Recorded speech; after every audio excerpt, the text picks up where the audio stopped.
नमस्कार दोस्तों। प्रेमचंद अपने जीवन काल में ही इतने लोकप्रिय कथाकार हो गए थे कि उन्हें और उनकी कृतियों को श्रद्धा की दृष्टि से देखा जाने लगा। 20वीं शताब्दी के यह महान कथा शिल्पी आज भी उस शिखर पर हैं जिसे अब तक कोई छू न सका। अमर साहित्यकार प्रेमचंद की लोकप्रिय कहानी ईदगाह आज हम आपको सुना रहे हैं। रमजान के पूरे 30 रोजों बाद आज ईद आई है। कितना मनोहर, कितना सुहावना प्रभात है। वृक्षों पर कुछ अजीब हरियाली है, खेतों में कुछ अजीब रौनक है, आसमान पर कुछ अजीब लालिमा है। आज का सूर्य देखो, कितना प्यारा, कितना शीतल है, मानो संसार को ईद की बधाई दे रहा है। गांव में कितनी हलचल है, ईदगाह जाने की तैयारियां हो रही हैं। किसी के कुर्ते में बटन नहीं है, पड़ोस के घर से सुई धागा लेने दौड़ा जा रहा है। किसी के जूते कड़े हो गए हैं, उनमें तेल डालने के लिए तेली के घर भागा जाता है। जल्दी जल्दी बैलों को सानी पानी दे दें। ईदगाह से लौटते लौटते दोपहर हो जाएगी। 3 कोस का पैदल रास्ता, फिर सैकड़ों आदमियों से मिलना भेंटना। दोपहर से पहले लौटना असंभव है। लड़के सबसे ज्यादा प्रसन्न हैं। किसी ने 1 रोजा रखा है, वह भी दोपहर तक। किसी ने वह भी नहीं, लेकिन ईदगाह जाने की खुशी उनके हिस्से की चीज है। रोजे बड़े बूढ़ों के लिए होंगे, उनके लिए तो ईद है। रोज ईद का नाम रखते थे, आज वह आ गई। अब जल्दी पड़ी है कि लोग ईदगाह क्यों नहीं चलते। इन्हें गृहस्थी की चिंताओं से क्या प्रयोजन। सेवैयों के लिए दूध और शक्कर घर में है या नहीं, इनकी बला से ये तो सेवैयां खाएंगे। वह क्या जाने कि अब्बा जान क्यों बदहवास चौधरी कायम अली के घर दौड़े जा रहे हैं। उन्हें क्या खबर कि चौधरी आज आंखें बदल ले तो ये सारी ईद मुहर्रम हो जाए। उनकी अपनी जेबों में तो कुबेर का धन भरा हुआ है। बार बार जेब से अपना खजाना निकाल कर गिनते हैं और खुश होकर फिर रख लेते हैं। महमूद गिनता है 1, 2, 10, 12। उसके पास 12 पैसे हैं। मोहसिन के पास 1, 2, 3, 8, 9, 15 पैसे हैं। इन्हीं अनगिनती पैसों में अनगिनती चीजें लाएंगे, खिलौने, मिठाइयाँ, बिगुल, गेंद और ना जाने क्या क्या। और सबसे ज्यादा प्रसन्न है हामिद। वह भी 4-5 साल का गरीब सूरत दुबला पतला लड़का, जिसका बाप गत वर्ष हेजे की भेंट चढ़ गया और माँ जाने क्यों पीली होती होती एक दिन मर गई। किसी को पता न चला बीमारी है। कहती भी तो सुनने वाला कौन था। दिल पर जो बीतती थी वह दिल में ही सहती थी, और अब जब ना सहा गया तो संसार से विदा हो गई। अब हामिद अपनी बूढ़ी दादी अमीना की गोद में सोता है और उतना ही प्रसन्न है। उसके अब्बा जान रुपए कमाने गए हैं, बहुत सी थैलियां लेकर आएंगे। अम्मी जान अल्लाह मियाँ के घर से उसके लिए बड़ी अच्छी अच्छी चीजें लेने गई हैं, इसलिए हामिद प्रसन्न है। आशा तो बड़ी चीज है, और फिर बच्चों की आशा उनकी कल्पना का तो राई का पर्वत बना लेती है। हामिद के पाँव में जूते नहीं हैं, सिर पर एक पुरानी धुरानी टोपी है जिसका गोट काला पड़ गया है। वह भी प्रसन्न है। जब उसके अब्बा जान थैलियां और अम्मी जान नियामतें लेकर आएंगी तो वह दिल के अरमान निकाल लेगा। तब देखेगा महमूद, मोहसिन, नूरे और सम्मी कहाँ से उतने पैसे निकालेंगे। अभागिन अमीना अपनी कोठरी में बैठी रो रही है। आज ईद का दिन और उसके घर में दाना नहीं। आज आबिद होता तो क्या इसी तरह ईद आती और चली जाती। इस अंधकार और निराशा में डूबी जा रही थी। किसने बुलाया इस निगोड़ी ईद को। इस घर में उसका काम नहीं है, लेकिन हामिद, उसे किसी के मरने जीने से क्या मतलब। उसके अंदर प्रकाश है, बाहर आशा। विपत्ति अपना सारा दल बल लेकर आए, हामिद की आनंद भरी चितवन उसका विध्वंस कर देगी। हामिद भीतर जाकर दादी से कहता है, तुम डरना नहीं अम्मा, मैं सबसे पहले आऊंगा, बिल्कुल ना डरना।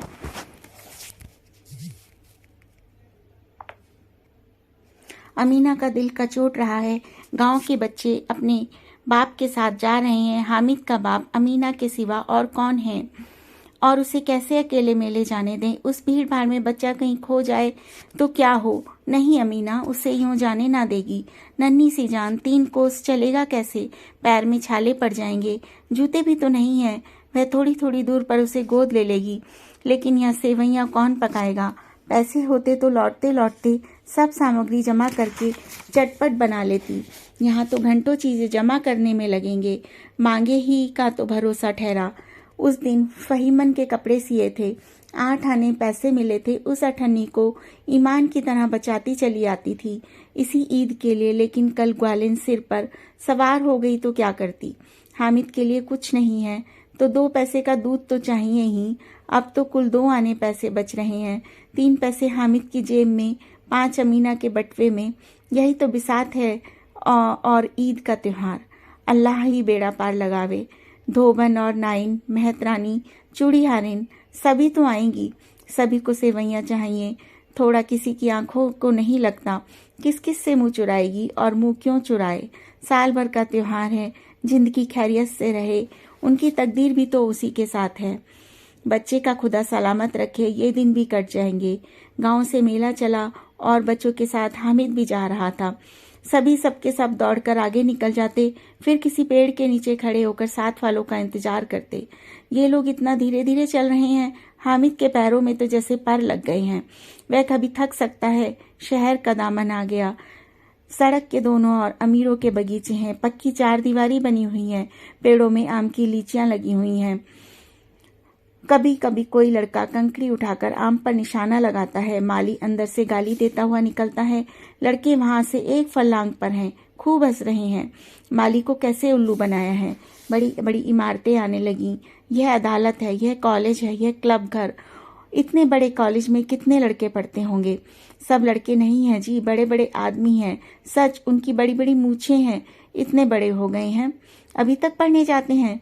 न जाने कब तक पढ़ेंगे और क्या करेंगे इतना पढ़कर। हामिद के मदरसे में तो 2-3 बड़े बड़े लड़के हैं, बिल्कुल 3 कौड़ी के।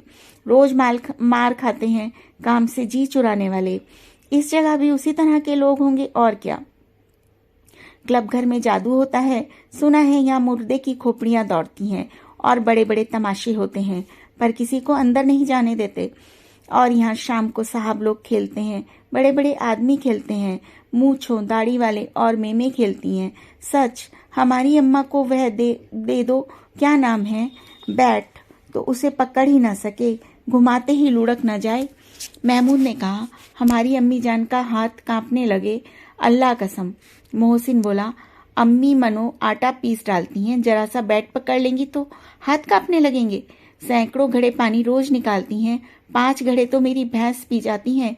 किसी मेम को 1 घड़ा पानी भरना पड़े तो आंखें तलो अंधेरा आ जाए। महमूद, लेकिन दौड़ती तो नहीं, उछल कूद तो नहीं कर सकती। मोहसिन, हाँ, उछल कूद नहीं कर सकती, लेकिन उस दिन मेरी गाय खुल गई थी और चौधरी के खेत में जा पड़ी थी तो अम्मा इतनी तेज दौड़ी कि मैं उन्हें ना पा सका। सच। आगे चले। हलवाइयों की दुकानें शुरू हो गईं। आज खूब सजी हुई थीं। इतनी मिठाइयाँ कौन खाता है। देखो ना, एक एक दुकान पर मनो होंगी। सुना है रात को जिन्नात आकर खरीद ले जाते हैं। अब्बा कहते थे कि आधी रात को एक आदमी हर दुकान पर जाता है और जितना माल बचा होता है वह तुलवा लेता है और सचमुच के रुपए देता है, बिल्कुल ऐसे ही रुपए। हामिद को यकीन न आया, ऐसे रुपए जिन्नात को कहाँ से मिल जाएंगे। मोहसिन ने कहा, जिन्नात को रुपयों की क्या कमी, जिस खजाने में चाहे चले जाएं, लोहे के दरवाजे तक उन्हें नहीं रोक सकते जनाब। आप हैं किस फेर में। हीरे जवाहरात तक उनके पास रहते हैं, जिसे खुश हो गए उसे टोकरो जवाहरात दे दिए। अब यहीं बैठे हैं, 5 मिनट में कहो कलकत्ता पहुंच जाएं। हामिद ने फिर पूछा, जिन्नात बहुत बड़े बड़े होते होंगे। मोहसिन, एक एक आसमान के बराबर होता है जी। जमीन पर खड़ा हो जाए तो उसका सिर आसमान से जा लगे, मगर चाहे तो एक लोटे में घुस जाए। हामिद, लोग उन्हें खुश करते होंगे, मुझे तो मंत्र बता दें, एक जिन को खुश कर लूं। मोहसिन, अब यह मैं तो नहीं जानता, लेकिन चौधरी साहब के काबू में बहुत से जिन्नात हैं। कोई चीज चोरी चली जाए, चौधरी साहब उसका पता लगा लेंगे और चोर का नाम भी बता देंगे। जुमराती का बछवा उस दिन खो गया था, 30 दिन हैरान हुए, कहीं ना मिला। तब झक मारकर चौधरी के पास गए। चौधरी ने तुरंत बता दिया कि मवेशी खाने में है और वहीं मिला। जिन्नात आकर उन्हें सारे जहान की खबरें दे जाते हैं। अब उसकी समझ में आ गया चौधरी के पास क्यों इतना धन है और क्यों उसका इतना सम्मान है। आगे चले। यह पुलिस लाइन है, यहीं सब कांस्टेबल कवायद करते हैं। रेटन फाई को रात को बेचारे घूम घूम कर पहरा देते हैं, नहीं कहीं चोरियां ना हो जाएं। मोहसी ने प्रतिवाद किया, ये कांस्टेबल पहरा देते हैं तभी तुम बहुत जानते हो। अजी हजरात यही चोरी कराते हैं। शहर के जितने चोर डाकू हैं सब इनसे मिले रहते हैं। रात को ये लोग चोरों से तो कहते हैं चोरी करो, और आप दूसरे मोहल्ले में जाकर जागते रहो पुकारते हैं। तभी इन लोगों के पास इतने रुपए आते हैं। मेरे मामू एक थाने में कांस्टेबल हैं, 20 रुपए महीना पाते हैं, लेकिन 50 रुपए घर बेचते हैं। अल्लाह कसम, मैंने एक बार पूछा था कि मामू आप इतने रुपए कहाँ से पाते हैं? हंसकर कहने लगे, बेटा अल्लाह देता है। फिर आप ही बोले, लोग चाहें तो एक दिन में लाखों मार लाएं, हम तो इतना ही लेते हैं जिसमें अपनी बदनामी ना हो और नौकरी ना चली जाए। हामिद ने पूछा, यह लोग चोरी करवाते हैं तो इन्हें कोई पकड़ता क्यों नहीं? मोहसिन उसकी नादानी पर दया दिखाकर बोला, अरे पागल, इन्हें कौन पकड़ेगा? पकड़ने वाला तो खुद यह है, लेकिन अल्लाह ही ने सजा खूब देता है। हराम का माल हराम में जाता है। थोड़े ही दिन हुए मामू के घर में आग लग गई, सारी लेई पूंजी जल गई, एक बर्तन तक ना बचा। एक दिन पेड़ के नीचे सोए, अल्लाह कसम पेड़ के नीचे। फिर ना जाने कहाँ से 100 कर्ज लाए, बर्तन भांडे ले आए। हामिद 100 तो 50 से ज्यादा होते हैं। कहाँ 50 कहाँ 100? 50 एक थैली भर होता है, 100 तो 2 थैलियां में भी ना आवे।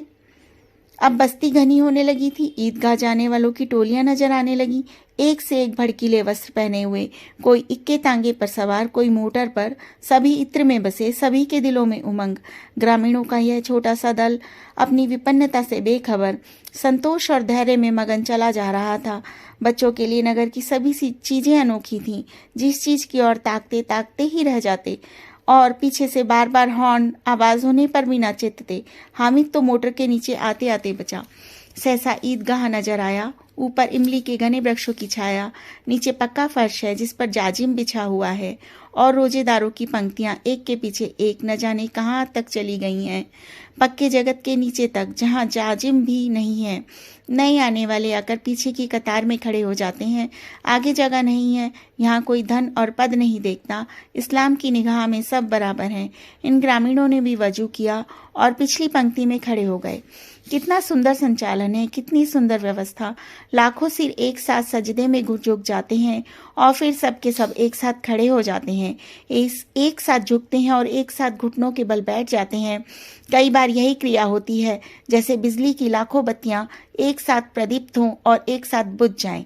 यही क्रम चलता रहा। कितना अपूर्व दृश्य है, जिसकी सामूहिक क्रियाएं विस्तार और अनंतता हृदय को श्रद्धा, गर्व और आत्मानंद से भर देती थी।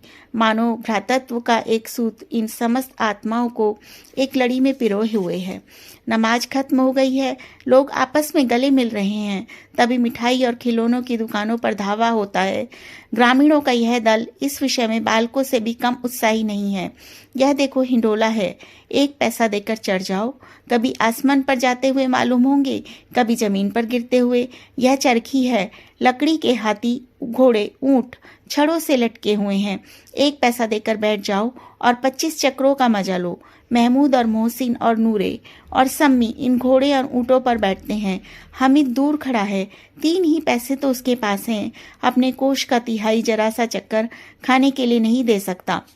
सभी चरखियों से उतरते हैं। अब खिलौने लेंगे। इधर दुकानों की कतार लगी हुई है, तरह तरह के खिलौने हैं। सिपाही और गुजरिया, राजा और वकील, बिश्ती और धोबिन, साधु, वाह कितने सुंदर खिलौने हैं। अब बोला ही चाहते हैं। महमूद सिपाही लेता है, खाकी वर्दी और लाल पगड़ी वाला, कंधे पर बंदूक रखे हुए। मालूम होता है अभी कवायद किए लिए चले आ रहा है। मोहसिन को भी बिश्ती पसंद आया। कमर झुकी हुई है, ऊपर मश्क रखे हुए हैं। मश्क का मुंह एक हाथ में पकड़े हुए हैं। कितना प्रसन्न है, शायद कोई गीत गा रहा है। बस मश्क से पानी उड़ेलना ही चाहता है। नूरे को वकील से प्रेम है। कैसी विद्युता है उसके मुख पर। काला चोगा, नीचे सफेद अचकन, अचकन के सामने की जेब में घड़ी, सुनहरी जंजीर, एक हाथ में कानून का पोथा लिए हुए। मालूम होता है अभी किसी अदालत से जिरह या बहस किए चले आ रहा है। यह सब 2-2 पैसे के खिलौने हैं। हामिद के पास कुल 3 पैसे हैं। इतने महंगे खिलौने वह कैसे ले? खिलौना कहीं हाथ से न छूट पड़े तो चूर चूर हो जाए, जरा पानी पड़े तो सारा रंग धुल जाए। ऐसे खिलौने लेकर वह क्या करेगा, किस काम के? मोहसिन मेरा भिश्ती रोज पानी दे जाएगा सांझ सवेरे। महमूद और मेरा सिपाही घर का पहरा देगा। कोई चोर आएगा तो फौरन बंदूक से फायर कर देगा।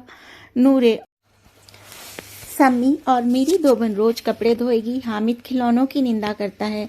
मिट्टी ही के तो हैं, गिरे तो चकनाचूर हो जाएं। लेकिन ललचाई हुई आंखों से खिलौनों को देख रहा है और चाहता है कि जरा देर के लिए उन्हें हाथ में ले सकता। उसके हाथ अनायास ही लपकते हैं, लेकिन लड़के इतने त्यागी नहीं होते, विशेषकर जब अभी नया शौक है। हामिद ललचता रह जाता है। खिलौनों के बाद मिठाइयाँ आती हैं। किसी ने रेवड़ियाँ ली हैं, किसी ने गुलाब जामुन, किसी ने सोहन हलवा। मजे से खा रहे हैं। हामिद उनकी बिरादरी से पृथक है। अभागे के पास 3 पैसे हैं, क्यों नहीं कुछ लेकर खाता। ललचाई आंखों से सबकी ओर देखता है। मोहसिन कहता है, हामिद रेवड़ी ले जा, कितनी खुशबूदार है। हामिद को संदेह हुआ, यह केवल क्रूर विनोद है। मोहसिन इतना उदार नहीं है, लेकिन यह जानकर भी उसके पास जाता है। मोहसिन दोने से एक रेवड़ी निकालकर हामिद की ओर बढ़ाता है। हामिद हाथ फैलाता है। मोहसिन रेवड़ी अपने मुंह में रख लेता है। महमूद, नूरे और सम्मी खूब तालियां बजाकर हंसते हैं और हामिद खिसिया जाता है। मोहसिन, अच्छा अब की बार जरूर देंगे हामिद, अल्लाह कसम ले जाओ। हामिद, रखे रहो, क्या मेरे पास पैसे नहीं है। सम्मी, 3 ही पैसे तो हैं, 3 पैसे में क्या क्या लोगे। महमूद, हमसे गुलाब जामुन ले जाओ हामिद। मोहसिन बदमाश है। हामिद, मिठाई कौन सी बड़ी नेमत है, किताब में इसकी कितनी बुराइयां लिखी हैं। मोहसिन, लेकिन दिल में कह रहे होंगे कि मेले तो खा लें, अपने पैसे क्यों नहीं निकालते। महमूद, हम समझते हैं इसकी चालाकी, जब हमारे सारे पैसे खर्च हो जाएंगे तब हमें ललचा कर खाएगा। मिठाइयों के बाद कुछ दुकानें लोहे की चीजों की हैं, कुछ गिलट की और कुछ नकली गहनों की। लड़कों के लिए यह कोई आकर्षण ना था, वह सब आगे बढ़ जाते हैं। हामिद लोहे की दुकान पर रुक जाता है। कई चिमटे रखे हुए थे। उसे ख्याल आया, दादी के पास चिमटा नहीं है। तवे से रोटियां उतारती है तो हाथ जल जाता है। अगर वह चिमटा ले जाकर दादी को दे दे तो वह कितनी प्रसन्न होंगी। फिर उनकी उंगलियां कभी न जलेंगी। घर में एक काम की चीज हो जाएगी। खिलौनों से क्या फायदा, व्यर्थ में पैसे खराब होते हैं। जरा देर ही तो खुशी होती है, फिर तो खिलौनों को कोई आंख उठाकर भी नहीं देखता। या तो घर पहुंचते पहुंचते टूट फूट के बराबर हो जाएंगे, या छोटे बच्चे जो मेले में नहीं आए हैं जिद करके ले लेंगे और तोड़ डालेंगे। चिमटा कितने काम की चीज है। रोटियां तवे से उतार लो, चूल्हे में सेक लो। कोई आग मांगने आए तो चटपट चूल्हे से आग निकाल कर उसे दे दो। अम्मा बेचारी को कहाँ फुर्सत है कि बाजार आए, और इतने पैसे ही कहाँ मिलते हैं, रोज हाथ जला लेती हैं। हामिद के साथी आगे बढ़ गए हैं। सबील पर सब के सब शरबत पी रहे हैं। देखो सब कितने लालची हैं, इतनी मिठाइयाँ ली, मुझे किसी ने एक भी ना दी।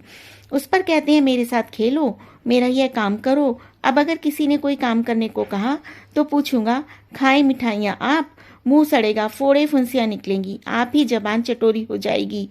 तब घर के पैसे चुराएंगे और मार खाएंगे। किताब में झूठी बातें थोड़े ही लिखी हैं, मेरी जबान क्यों खराब होगी। अम्मा चिमटा देखते ही दौड़कर मेरे हाथ से ले लेंगी और कहेंगी, मेरा बच्चा अम्मा के लिए चिमटा लाया है, हजारों दुआएं देंगी। फिर पड़ोस की औरतों को दिखाएंगी, सारे गांव में चर्चा होने लगेगा, हामिद चिमटा लाया है, कितना अच्छा लड़का है। इन लोगों के खिलौनों पर कौन इन्हें दुआएं देगा। बड़ों की दुआएं सीधे अल्लाह के दरबार में पहुंचती हैं और तुरंत सुनी जाती हैं। मेरे पास पैसे नहीं हैं, तभी तो मोहसिन और महमूद यूं मिजाज दिखाते हैं। मैं भी इनसे मिजाज दिखाऊंगा।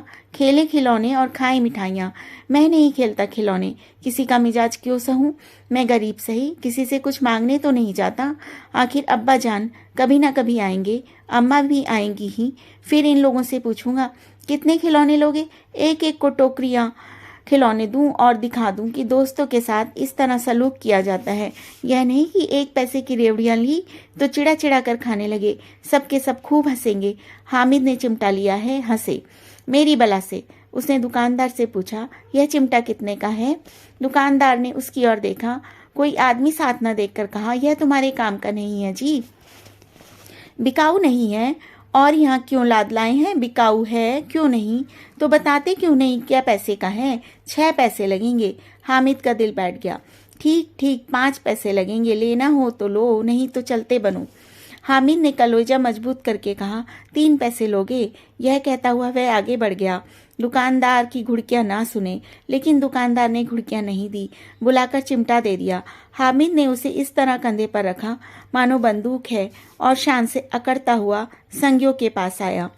जरा सुने सबके सब, क्या क्या आलोचनाएं करते हैं। मोहसिन ने हंसकर कहा, यह चिमटा क्यों लाए पगले, इससे क्या करेगा। हामिद ने चिमटे को जमीन पर पटक कर कहा, जरा अपनी बिश्ती जमीन पर गिरा दो, सारी पसलियां चूर चूर हो जाएं बच्चों की। महमूद बोला, तो यह चिमटा कोई खिलौना है। हामिद, खिलौना क्यों नहीं, अभी कंधे पर रखा बंदूक हो गई, हाथ में लिया फकीरों का चिमटा हो गई, चाहूं तो इससे मजीरे का काम भी ले सकता हूँ। एक चिमटा जमा दूं तो तुम लोगों के सारे खिलौनों की जान निकल जाए। तुम्हारे खिलौने कितना ही जोर लगावें, मेरे चिमटे का बाल भी बांका नहीं कर सकते। मेरा बहादुर शेर है चिमटा। सम्मी ने खंजरी ली थी, प्रभावित होकर बोली, मेरा खंजरी से बदलोगे तो आने की है। हामिद ने खंजरी की उपेक्षा से देखा, मेरा चिमटा चाहे तो तुम्हारी खंजरी का पेट फाड़ डाले। बस एक चमड़े की झिल्ली लगा दी, ढप ढप बोलने लगी, जरा सा पानी लग जाए तो खत्म हो जाए। मेरा बहादुर चिमटा आग में, पानी में, तूफान में बराबर डटा खड़ा रहेगा। चिमटे ने सभी को मोहित कर लिया, लेकिन अब सबके पास पैसे किसके पास धरे हैं। फिर मेले से दूर निकल आए हैं। 9 कब के बज गए, धूप तेज हो रही है, घर पहुंचने की जल्दी हो रही है। बाप से जिद भी करें तो चिमटा नहीं मिल सकता। हामिद है बड़ा चालाक, इसलिए बदमाश ने अपने पैसे बचा रखे थे। अब बालकों के 2 दल हो गए हैं। मोहसिन, महमूद, सम्मी और नूर एक तरफ हैं, हामिद अकेला दूसरी तरफ। शास्त्रार्थ हो रहा है। सम्मी तो विधर्मी हो गया, दूसरे पक्ष से जा मिला, लेकिन मोहसिन, महमूद और नूरे भी हामिद से 1-2 साल बड़े होने पर हामिद के आघातों से आतंकित हो उठे हैं। उसके पास न्याय का बल है और नीति की शक्ति। एक और बिट्टी है, दूसरी और लोहा। जो इस वक्त अपने को फौलाद कह रहा है वह अजय है, घातक है। अगर कोई शेर आ जाए तो मियाँ बिश्ती के छक्के छूट जाएं, मियाँ सिपाही मिट्टी की बंदूक छोड़कर भागे, वकील साहब की नानी मर जाए, चोगे में मुंह छिपाकर जमीन पर लेट जाएं, मगर यह चिमटा, यह बहादुर, यह रुस्तम हिंद लपक कर शेर की गर्दन पर सवार हो जाएगा, उसकी आंखें निकाल लेगा। मोहसिन ने एड़ी चोटी का जोर लगाकर कहा, अच्छा पानी तो नहीं भर सकता। हामिद ने चिमटे को सीधा खड़ा करके कहा, बिश्ती को एक डांट बताएगा तो दाड़ा हुआ पानी लाकर उसके द्वार पर छिड़कने लगेगा। मोहसिन परास्त हो गया, पर महमूद ने कुमक पहुंचाई, अगर बच्चा पकड़ा जाए तो अदालत में बंधे बंधे फिरेंगे, तब तो वकील साहब के ही पैरों पड़ेंगे। हामिद इस प्रबल तर्क का जवाब न दे सका। उसने पूछा, हमें पकड़ने कौन आएगा। नूरे ने अकड़ कर कहा, यह सिपाही बंदूक वाला। हामिद ने मुंह चिढ़ाकर कहा, यह बेचारे हम बहादुर रुस्तम हिंद को पकड़ेंगे। अच्छा लाओ, अभी जरा कुश्ती हो जाए, इसकी सूरत देखकर दूर से भागेंगे, पकड़ेंगे क्या बेचारे। मोहसिन को एक नई चोट सूझ गई, तुम्हारे चिमटे का मुंह रोज आग में जलेगा। उसे समझा कि हामिद लाजवाब हो जाएगा, लेकिन यह बात न हुई। हामिद ने तुरंत जवाब दिया, आग में बहादुर ही कूदते हैं जनाब। तुम्हारे यह वकील, सिपाही, बिश्ती लौंडियों की तरह घर में घुस जाएंगे। आग में कूदना वह काम है जो रुस्तम हिंद ही कर सकता है। महमूद ने जोर लगाया, वकील साहब कुर्सी मेज पर बैठेंगे, तुम्हारा चिमटा तो बावर्ची खाने में जमीन पर पड़ा रहेगा। इस तर्क से सम्मी और नूरे को भी सजीव कर दिया। कितने ठिकाने की बात कही है पट्टे ने, चिमटा बावर्ची खाने में पड़े रहने के सिवा और क्या कर सकता है। हामिद को कोई फड़कता हुआ जवाब न सूझा तो उसने धांधली शुरू की, मेरा चिमटा बावर्ची खाने में नहीं रहेगा। वकील साहब कुर्सी पर बैठेंगे तो जाकर उन्हें जमीन पर पटक देगा और उनका कानून उनके पेट में डाल देगा। बात कुछ नहीं बनी, खासी गाली गलौज थी। कानून को पेट में डालने वाली बात छा गई, ऐसी छा गई कि तीनों सुरमा मुंह ताकते रह गए, मानो कोई धेलचा कनकोआ किसी गंडे वाले कनकुए को काट गया हो। कानून मुंह से बाहर निकलने वाली चीज है, उसको पेट के अंदर डाल दिया जाए, बेतुकी सी बात होने पर भी कुछ नयापन रखती है। हामिद ने मैदान मार लिया, उसका चिमटा रुस्तम हिंद है। अब इसमें मोहसिन, महमूद, नूरे और सम्मी किसी को भी आपत्ति नहीं हो सकती। विजेता को हारने वाले से जो सत्कार मिलना स्वाभाविक है वह हामिद को भी मिला। औरों ने 3-3, 4-4 आने पैसे खर्च किए पर कोई काम की चीज ना ला सके। हामिद ने 3 पैसे में रंग जमा लिया।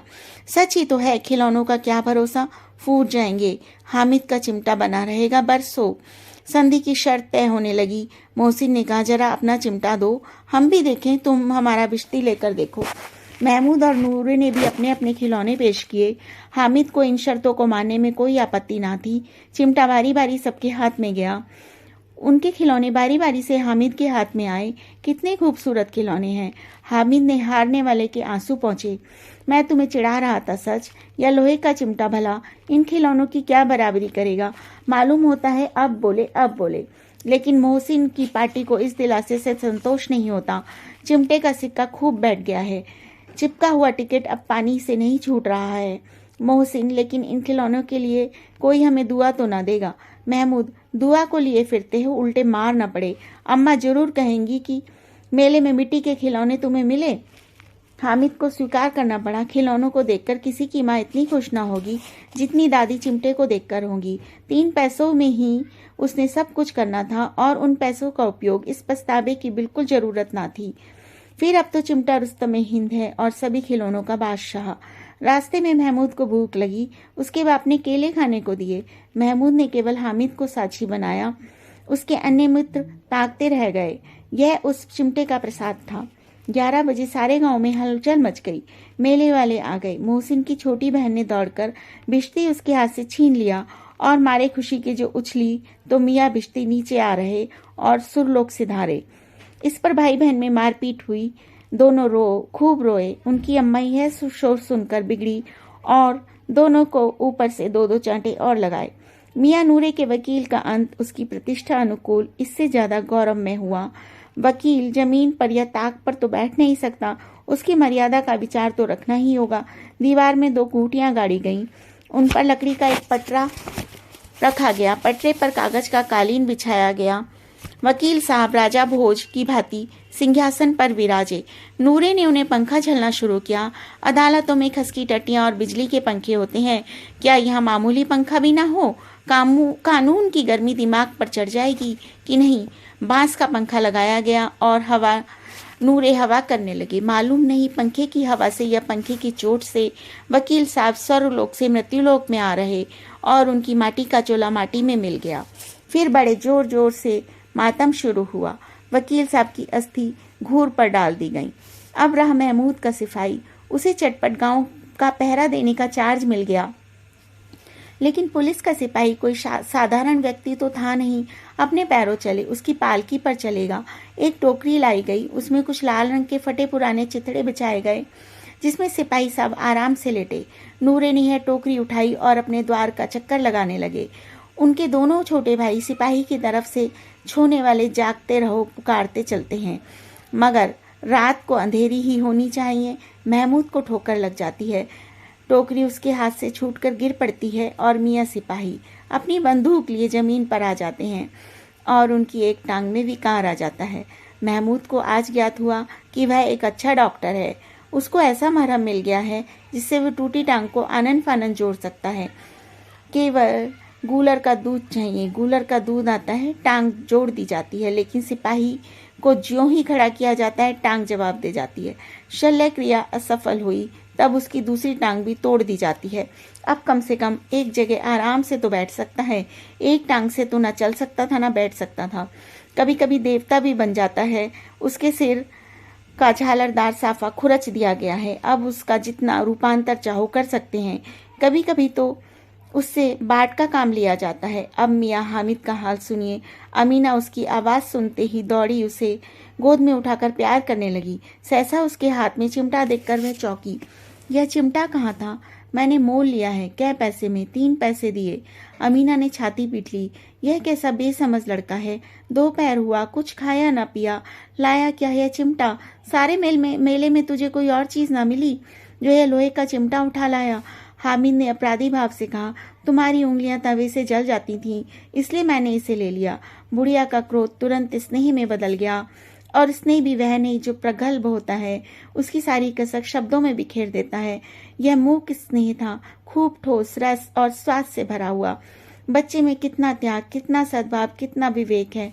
दूसरों को खिलौने लेते, मिठाई खाते देखकर उसका मन कितना ललचाया होगा। इतना जब इससे कैसे हुआ?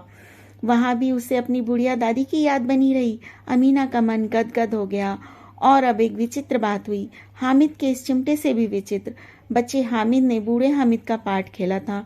बुढ़िया अमीना बालिका अमीना बन गई और रोने लगी। दामन फैलाकर हामिद को दुआएं देती जाती थी और आंसू की बड़ी बड़ी बूंदें गिराती जाती थी। हामिद इसका रहस्य क्या समझता।